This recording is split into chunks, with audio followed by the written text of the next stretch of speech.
برای بافت این تاپ زیبا من از قلاب شماره 2.5 استفاده میکنم. نخم هم نخ آلیزه دیوا هستش. ببینید عزیزان، میایید دور سینه رو اندازه میگیرید. چون میخوایم پشتش باز باشه، من الان 96 سانت برای دور سینه اون شخصی رو که در نظر گرفتم میخوام ببافم. میام 10 سانت، یعنی به اون اندازه‌ای که میخواید. حالا میخواید فاصلش 5 سانت باشه یا اینکه میخواید 10 سانت باشه پشتش باز باشه، این دیگه بستگی به خودتون داره که پشتش میخواد حالت زبدر باشه. من 10 سانت در نظر میگیرم. پس مثلا اگر من الان 96 سانت دور سینه هست، 86 سانت زنجیره میزنم. پس شروع میکنم به یه گره زدن و شروع میکنم به زنجیره زدن. زنجیره زدنتون هم طوری باشه که زوج باشه، یعنی تعدادی که سر میندازید. من سر میندازم برمیگردم. خب من 260 تا زنجیره زدم. میام حالا یک تک زنجیره میزنم. میام از اولین زنجیره شروع میکنم به زدن پایه های کوتاه. روی هر زنجیره من یک پایه کوتاه میبافم به این شکل.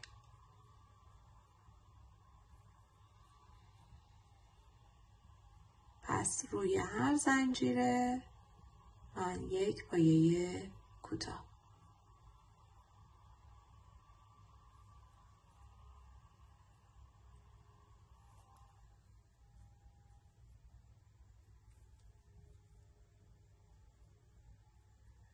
به این شکل تا انتهای رنج. ببینید عزیزان، من تا انتها پایه های کوتاه رو بافتم. برای رنج بعد کار رو برمیگردونم. میام روی اولی پایه کوتاه به این شکل میبافم. روی بعدی ببینید از این دوتا گندمی که هست، یعنی یه دونه قسمت جلوی یه دونه قسمت پشت، این لوپمون، میام پشتی رو میگیرم، بک لوپ میبافم به این شکل.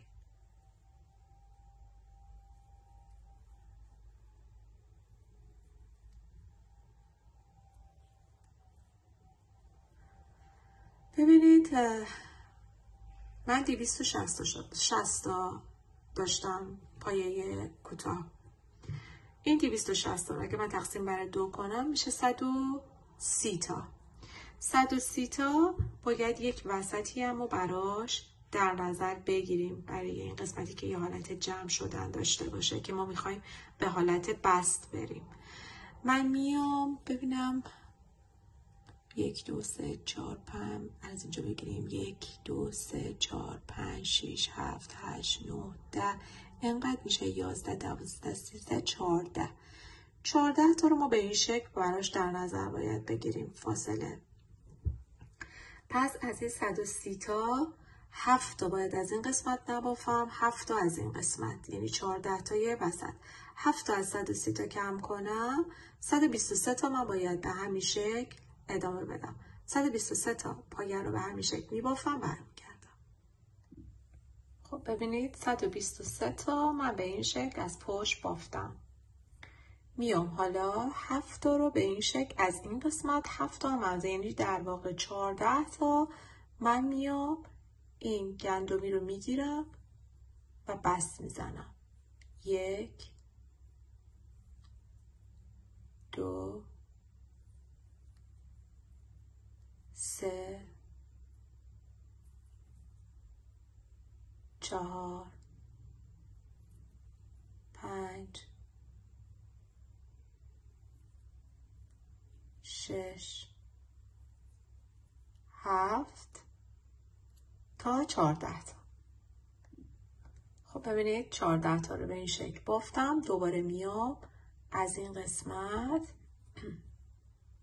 پشت رو میگیرم و 23 تای بعدی رو به همین صورت میبافم.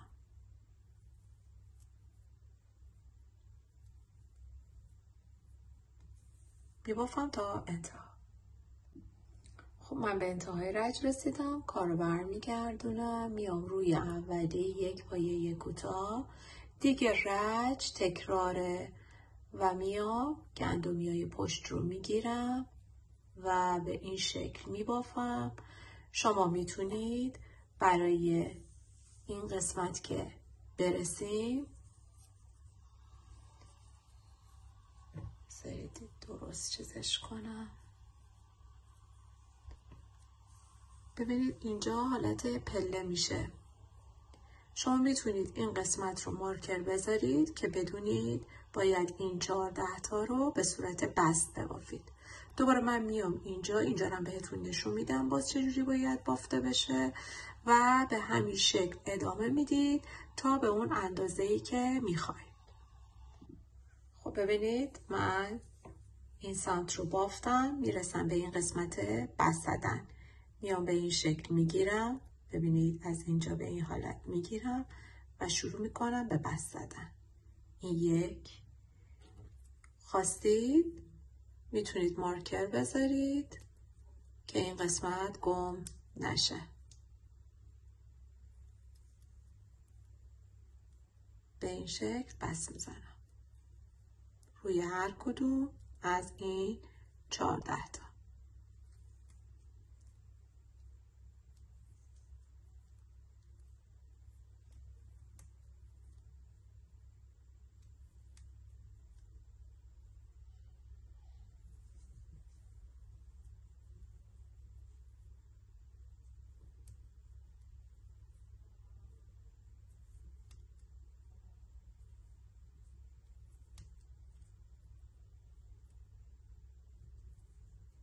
سیزده و این هم آخریش میشه 14.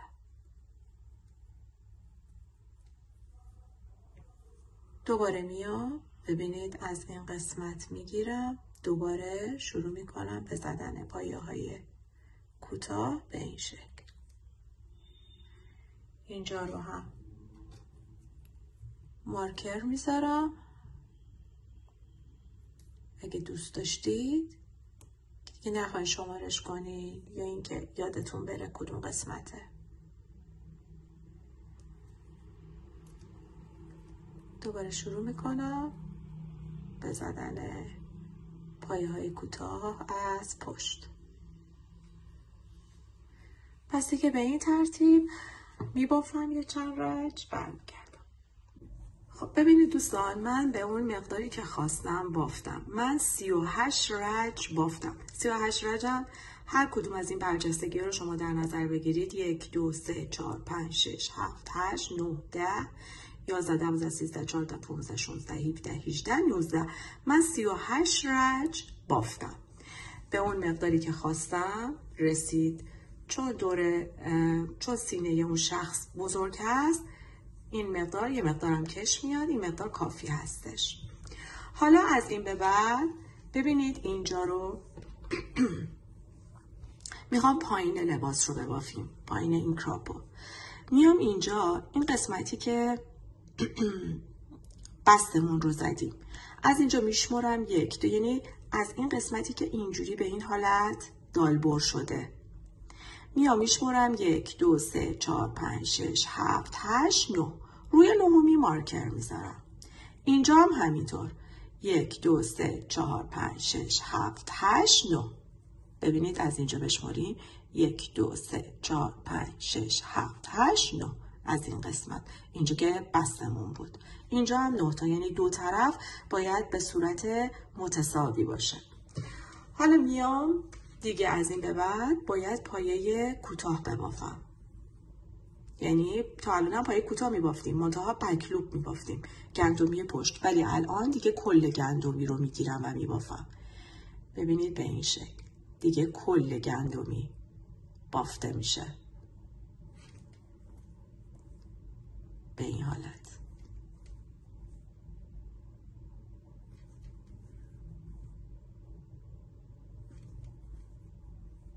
پایه کوتاه روی کل گندمی میبافم تا برسم این قسمت. خب خب ببینید عزیزان، من به همین شکل پایه های کوتاه رو بافتم. این قسمت این یه دونه رو میبافم تا برسم به این مارکر. دیگه به این مارکر رسیدم، نمیبافمش. این قسمت مارکر رو هم نمیبافم. شروع میکنم به زنجیره زدن. 1 2 3 4 5 6 7 8 9 10 11 12 13 14 15 16 17 18 19 20 21 22. نگاه میکنم ببینم که آیا خوبه، میرسه یا اینکه کشیده میشه. میام 1 2 24 ببینم اوکیه. 26 تا میبافم. 1 2 تا دیگه هم اضافه میکنم. میام حالا ببینید این مارکر نه، میام اینجا دوباره شروع میکنم به زدن پایه های کوتاه. ببینید الان به این شکل شد. روی این هم باید زنجیره ها هم بافته بشه که این قسمت پایین لباس کراپمون به این شکل میشه. احساس میکنم زیاد زنجیرم و زیاد زدم. 1 2 تا کم میکنم که شل نشه. شل با این هسته. ببینم الان. بله الان اوکیه. دوباره شروع میکنم به زدن پایه های کوتاه تا انتهای کار. پس کل رو به این شکل میبافم. رج بعد رو هم بهتون نشون میدم. دیگه شما هر چند رجی که خواستید پایین این کراپتون باشه ادامه میدید. پس من تا انتها میبافم. خب ببینید من تا انتهای رج بافتم. دوباره رج پشت کار. ببینید اینجا پشت و جلو نداره. منتها خودتون دیگه مشخص کنید کدوم سمت رو میخواید برای قسمت جلو. و باز یه نکته رو که بهتون بگم، من برای اون شخصی که دارم میبافم به من گفت من میخوام پشت کلا این کراپ باز باشه. یعنی برای همین من مجبور شدم بشکافم و تعداد زنجیره کمتری بزنم. شما حتما برای اون شخصی که میخواید ببافید ببینید تا کجا میخواد این قسمت لباسش باز باشه، کراپش باز باشه و به همون مقدار شما زنجیره بزنید. اینم بهتون بگم، اینم یه نکته‌ای بود. دوباره میام شروع میکنم به زدن پایه های کوتاه. پس گفتم الان شد رج 2 پایه کوتاهمون که به صورت کل گندمی رو میبافم. الان کل رو میبافم برسم به اون زنجیره ها که بگم چجوری بافته میشه و دوباره ادامه میدیم. ببینید حالا میام روی این زنجیره ها شروع میکنم به زدن پایه های کوتاه. روی هر زنجیره 1 پایه کوتاه میبافم. به این شکل روی تک تک زنجیره هایی که بافته بودیم 1 پایه کوتاه میبافم. به این شکل میبافم. دوباره میرم تا انتها. دوباره میبافم. میام روی دوباره همین پایه های کوتاه میبافم. دوباره میبافم همین جوری تا چند رجی که میخواین. من فکر میکنم برای من 10 رج مناسب باشه. میبافم برمیگردم. خب ببینید دوستان، من 8 رج بافتم و اینکه سعی کنید این قسمت ابتدای کارمون که پایه بلند زده بودیم این باشه قسمت جلوی کارمون و این قسمت ببینید اینجا حالت برجستگی داره بشه پشت کارمون. اینجا پس پایه های کوتاهی که اول رج بافته بودیم سعی کنید این قسمت باشه جلوی کارتون. خب بعد از بافت این 8 رج من میام این قسمت. الان رسیدم به انتهای رجم.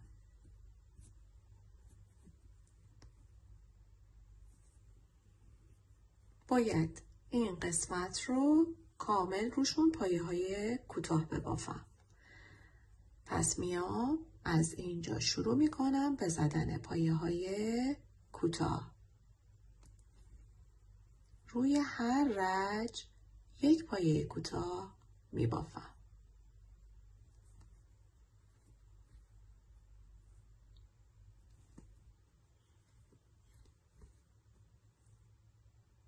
پس به این شکل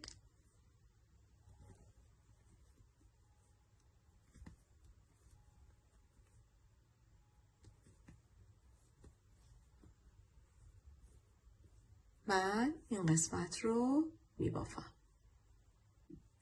ببینید من اینجا پای کوتاهام رو بافتم. میرسم به پایه آخر. شما هر چند رجی رو که بافتید از ابتدا ببینید من اول 36 تا بعد 38 تا از این پایه های که از پشت بافتم و بعد کردمش 40 تا. 8 رج هم که پایه های کوتاه رو بافتم، پس روی هم من این قسمت باید 48 تا داشته باشم. 48 تا پایه کوتاه باید بافته باشم. برمیگردم دوباره شروع میکنم به زدن پایه های کوتاه این قسمت به این شکل. روی هر پایه یک پایه این قسمت میبافم تا انتها و بعد دوباره اینجا رو همون 48 تایی که من این قسمت، حالا باز بستگی به شما داره که چند رج بافته باشید. این قسمت های که از پشت گرفتیم پایه کوتاه رو و بافتیم. من بهتون گفتم این قسمت شد دیگه 40 رج و این قسمت هم که 8 رج. پس اینجا 48 تا، این قسمت هم باید 48 تا داشته باشم. پس من کامل میبافم تا این قسمت و دوباره برمیگردم. خب ببینید دوستان، من از این قسمت شروع کردم بافت پایه‌های کوتاه زدن و این قسمت تا به اینجا رسیدم. حالا بریم برای ادامه کار. خب من اینجا بعد از اینکه پایه کوتاه آخری رو زدم کار رو برمیگردونم.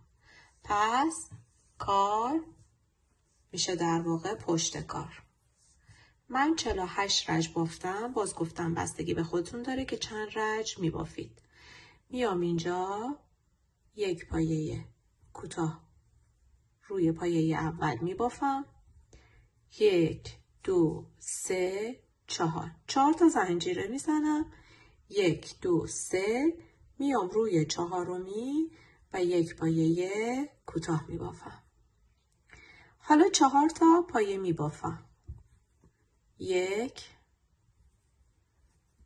2 3 و 4. ببینید اینجا من الان دارم برای رد کردن بند اینجا براش جا باز میکنم.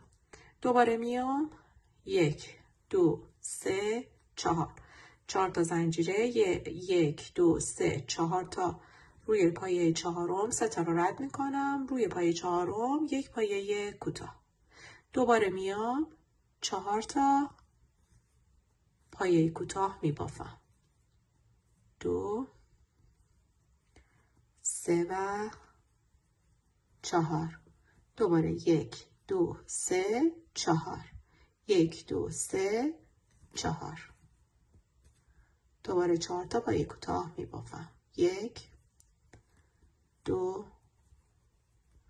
3 و 4. دوباره 1 2 3 4. 1 2 3 1 2 3 4. دوباره 1 2 3 4.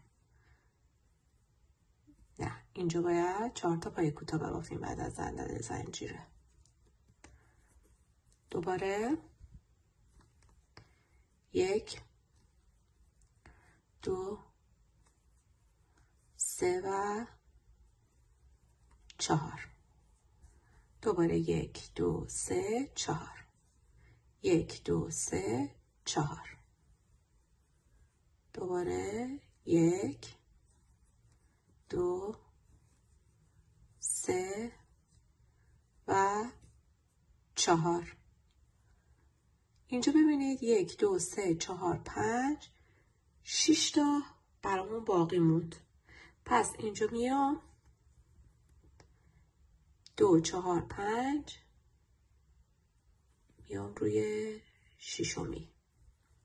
1 2 3 4 1 2 3 4 5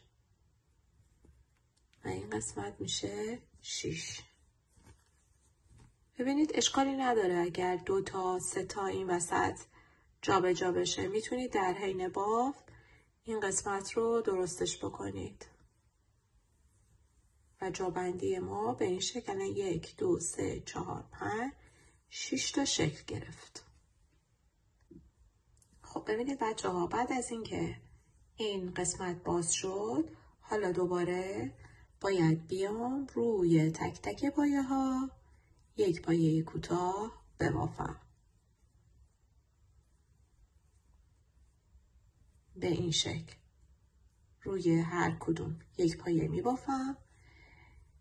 اینجا رو حواستون باشه، من حالا اومدم روی این 48 تا برای اینکه اشتباه نکنم اومدم این قسمت 5 تا جا گذاشتم، یعنی 5 تا بافتم. ببینید 1 2 3 این که خود این پایه این قسمت بود که وصل کردیم. 1 2 3 4 5 تا من اینجا بافتم، یعنی به جای اینکه اینجا 5 تا باشه این انتهای کار این 5 تا رو اضافه کردم به جای 4 تا. و اینکه اینجا رو من کامل پایه های کوتاه رو می بافم و دوباره این قسمت رو مثل اینجا به همون تعدادی که باز کردم این قسمت به طور مساوی باز می کنم.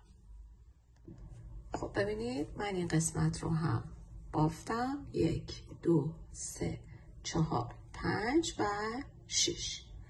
دوباره کار رو برمیگردونم، میام همینجا یک پایه کوتاه رو میزنم. داخل این زنجیره رو من 4 تا پایه کوتاه میبافم. 1 2 3 و 4. میام رو پایه های بعدی شروع میکنم به زدن پایه های کوتاه.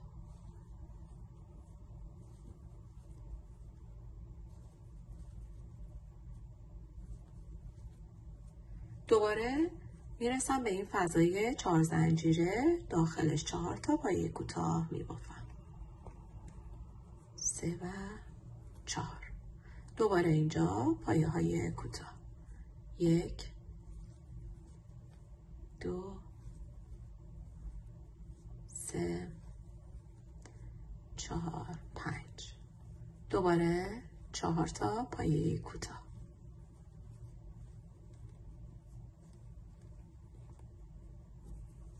به این ترتیب این قسمت رو هم میبافم. خب ببینید عزیزان، من تا این قسمت بافتم. حالا میخوام برای بند پشت کار و اینکه روی بازو قرار بگیره میام از اینجا 40 تا پایه کوتاه رو میذارم، یعنی باید ببافم روش. روی 41می میخوام بندینکم، یعنی اون بند رو اتصال بدم و همینطور بعدش پایه های کوتاه ببافم تا باز برسم این قسمت و شروع کنم به زدن زنجیره ها. پس از این قسمت از اینجا تا اینجا روی 41می هم این قسمت هم از اینجا شمردم تا 41. پس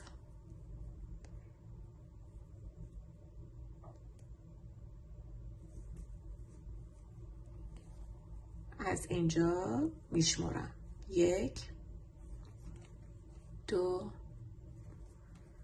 3 4 5 6 7 8 9 10 11 12 13 تا 40 تا. من 40 تا پایه کوتاهم رو زدم. حالا شروع میکنم به زدن زنجیره. 1 2 3 4 5. من یه مقداری میزنم، باز بهتون نشون میدم که چطوری تعداد زنجیرتون رو بشمرید و اندازه بزنید. پس من و اینکه تعداد زنجیرهایی که این قسمت میبافید باید با تعداد زنجیرهایی که اینجا میبافید یکی باشه. پس شمارش زنجیرهاتون رو داشته باشید. ببینید برای اینکه بفهمید چقدر زنجیره زدید از این قسمت میای از اینجا به این شکل روی اولی، بعد روی سومی و بعد روی انتهای کار به این شکل. این قسمت هم باید یه مقداری برای بندش باشه.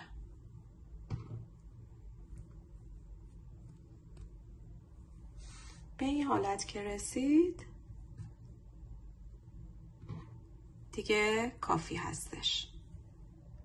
خب ببینید عزیزان، من تعدادی زنجیره زدم. تعداد زنجیره رو بهتون نمیگم چقدر، چون باز بستگی به خودتون داره که چقدر میخواین این قسمت شل باشه، چقدر میخواین سفت باشه و اینکه میخواین یه پاپیون بهش آویزون باشه. برای همین من تعداد زنجیره بهتون نمیگم چقدر، ولی روشش رو بهتون گفتم که به چه صورت باشه.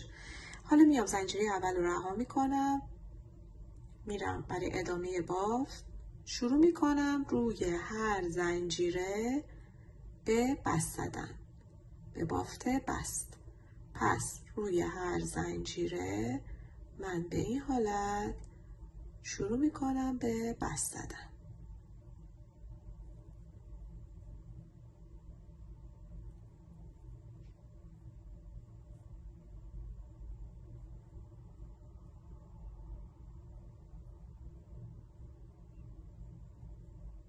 به این حالت ادامه میدم تا انتهای زنجیرم. خب بعد از بافت زنجیره ها به صورت بست، ببینید اگر من تعداد بهتون نگفتم، من 400 تا زنجیره زدم. برای اینکه ممکنه شما بخواید بند این کراپتون رو کوتاه‌تر بکنید، ممکنه بخواید بلندتر بکنید، ولی باز هم اگه براتون جای سوال بود از اینکه من چند تا زنجیره زدم، 400 تا. ببینید بعد از زدن این پایه آخر میام روی این قسمتی که مارکر گذاشته بودم، یعنی روی 41مین پایه شروع میکنم به زدن پایه های کوتاه. پایه های کوتاه رو میزنم تا برسم این قسمت. پس این قسمت رو کامل پایه کوتاه میبافم. ببینید من بافتم تا این قسمت. این یه دونه هم که به این مارکر مونده رو میبافم. دوباره شروع میکنم به زنجیره زدن به همون تعدادی که زدم، این 400 تایی که این قسمت زدم، 400 تا هم اینجا میزنم. دوباره شروع میکنم به بست زدن. دوباره این قسمت رو هم باز بهتون نشون میدم و اینکه اینجا دوباره مثل همین قسمت بافته میشه. در واقع دیگه این انتهای کارمون هستش. خب ببینید من این بند رو هم بافتم. میام این قسمت مارکر رو برمیدارم و شروع میکنم به زدن 40 تا پایه کوتاه.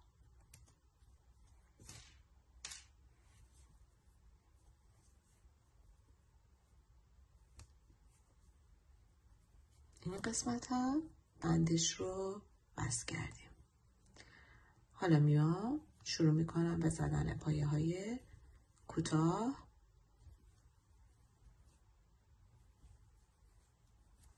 تا این قسمت که اینجا رو بهتون بگم. خب من تا انتها بافتم. حالا میام این قسمت شروع میکنم به پایه کوتاه. حالا داخل این 4 تا پایه کوتاه، 1 2 3 و 4. میام دوباره این قسمت شروع میکنم به زدن پایه های کوتاه.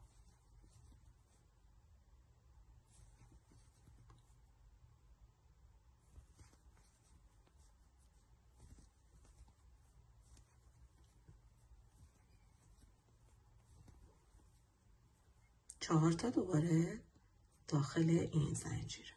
دوباره اینجا مثل همون قسمت این سمت که بافتیم، اینجا هم به همین شکل. من تا انتها بافتم. میام این قسمت یه تک زنجیره میزنم و نخم رو کات میکنم و حالا نخ رو پشت کار پنهان میکنم. خب برای بندش ببینید الان این قسمت میام از این میرم داخل، یه مقداری برای بندش میذارم و حالا این یه دونه رو جا میذارم، میام روی دومی به این شکل. میام این یه دونه رو جا میذارم، میام روی این قسمت. دوباره یه دونه جا میذارم، میام اینجا.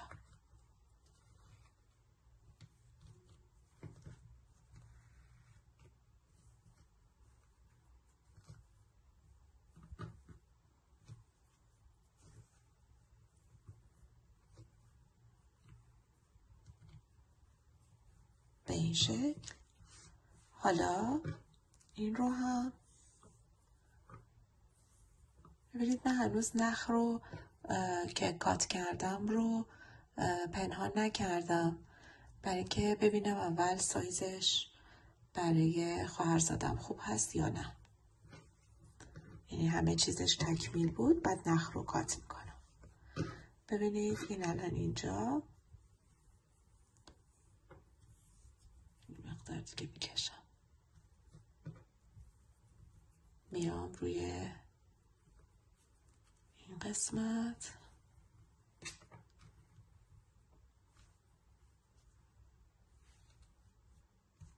و حالا اینجا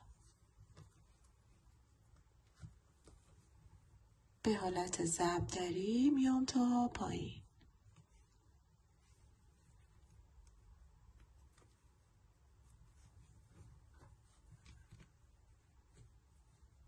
میام حالا روی قسمت آخر.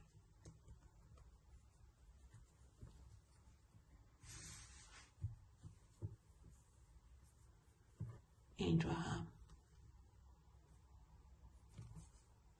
میام اینجا، میام این قسمت و میام اینجا.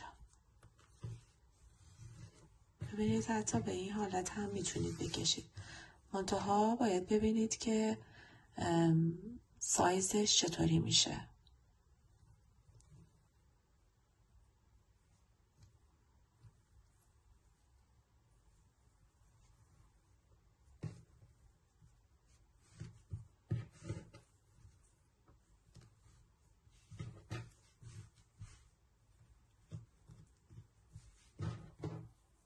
و بعد در انتها گره میزنیم. من باز یه مقداری نخش بالا پایین شد، ولی خب میخواستم آموزشش رو ببینید. اینم قسمت بند. بکنم باید بندش رو یکم حالا یا بیشتر یا کمتر و بعد گرهش رو دوباره درست میکنم. این از پشت کار، این هم از جلوی کار.